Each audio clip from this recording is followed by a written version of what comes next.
లేకుండా నా తొలికిన తొలకగాని మరి తొలకదే నిండు ఘటము భాస్కర అర్థం కడమే దొరికేది నిండు గడవ తొలగదు నిండు గడవలాగా ఉండాలా. ఇవి వీళ్ళల్లో ముందు ధర్మరాజు కూడా అయిపోతేనే మరిచినారు. మా వెనక ఒక కృష్ణ పరమాత్మ మా బావ ఉన్నాడు.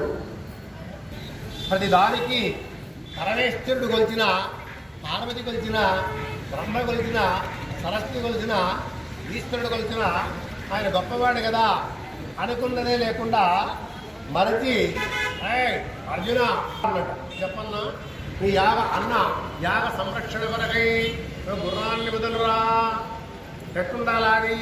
అది కూడా విశ్వావసలో భారతం చూసిన ఈరోజు విశ్వావసనామ వసువు అంటే వసువులు మనువులు వసువులు అష్టవసువులు.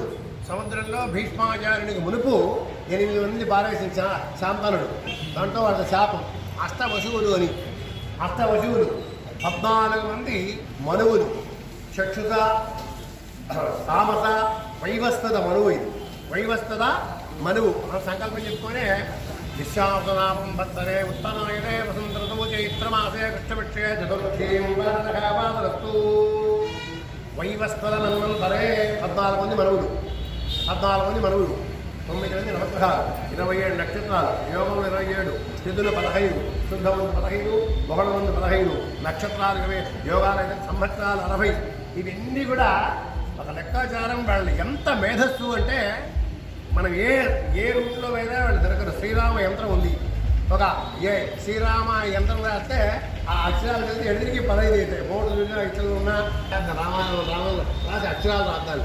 శ్రీరామ అనచు ఎటు కూడిన శ్రీరామ అని ఎటు కూడిన. దీని పరాక్రమం అంతా చూచి ఆ బంగారు పథకంపై రాయరా అంటేనే ఆయన ఇంకా అన్న చెప్పినాడు కదా, దుర్జయరాజమండల విధంతులమూర్తి యుధిష్ఠిరతో సర్జితమైన ఈ హయ మతంసము ఎంబర అంగరక్షక అర్జునుడే కుదించే నిటలాక్షిని గెలిచిన జోరు.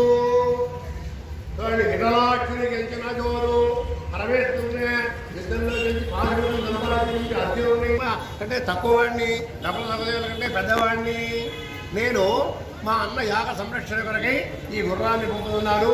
ఎవరైనా పరాక్రమంతో రాజులు ఉంటే అశ్వమేధ యాగం అంటే మన దగ్గర ఉంటే ఇప్పుడు యాగం డబ్బులు అటు చేసేదానికి నెయ్యి పాలు పెరుగుని తీసుకొచ్చి అభిషేకము యాగాలు ఒక బంగారు పదవులు రాసి అయ్యా నేను ఈ ప్రాంతాన్నంతా ఆవహించి ఉన్నాను.